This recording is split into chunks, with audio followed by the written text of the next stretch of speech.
Bodies don't decompose as normal in this Colombian town, and nobody knows why.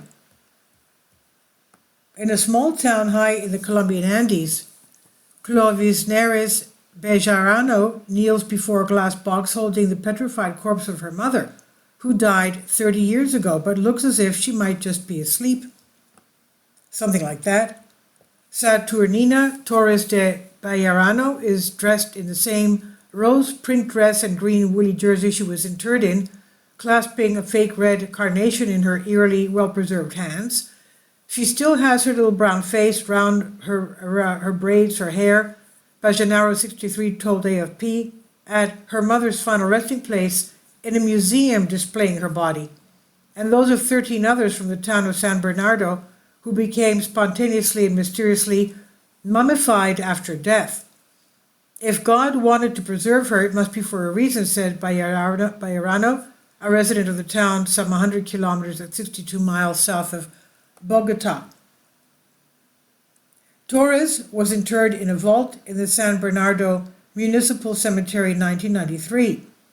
Exhumed in 2001, as is customary to make space for new bodies, her relatives found her still with hair, nails, and much of her tissue unspoilt. It came as no major surprise. Dozens of mummified bodies have come out of the vault since the first one in 1963. When all this began, people were a little incredulous about what was happening. They thought that these were going to be isolated events, said museum guide Rocio Vergara. As she told AFP, as time went on, it became more and more frequent to find bodies in this condition. Some even still had their eyes, usually quick to decompose. In the late 1980s, some 50 mummies were found in the mausoleum every year, but the rate has declined to a handful per year, said Vergara. Reward after death?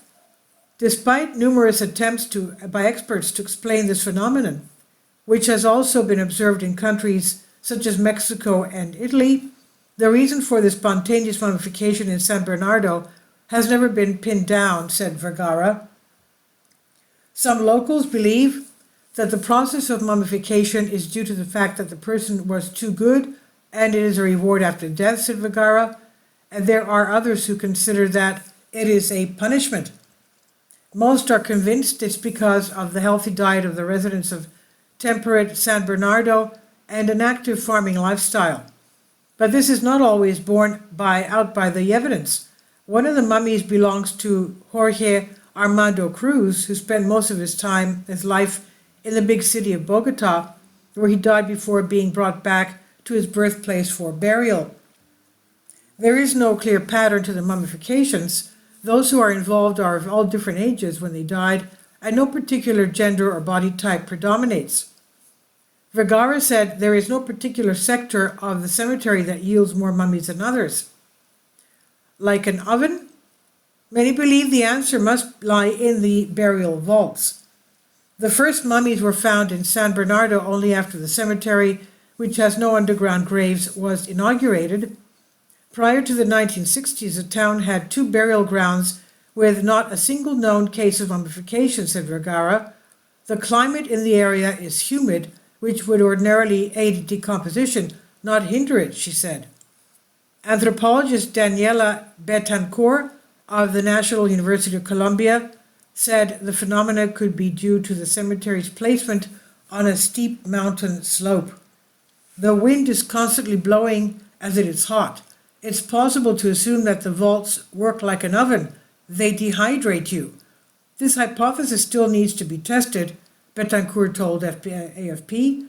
There has been a lack of studies about what is happening and what specific conditions are the ones that cause people to mummify, she said. Relatives of the mummified corpses must authorize their display in the museum. Most opt to have the remains cremated instead, but the Bejarano family did not wish that fate for Torres. God wants to leave her to us, and here we have her. Seeing her like that, how could one let her be cremated? Asked Bejarano, who regularly brings Torres's great-grandchildren to visit her tomb. This is from Agency France Presse, and it's on Science Alert. Please leave your comments, and thank you for your support. Kindly support my Patreon account. The daily posts are 5 videos daily, and they are totally different from what I have on my YouTube channel. Thank you so much for your support and that you find all my content so interesting. You'll find the Patreon account details in the description box below.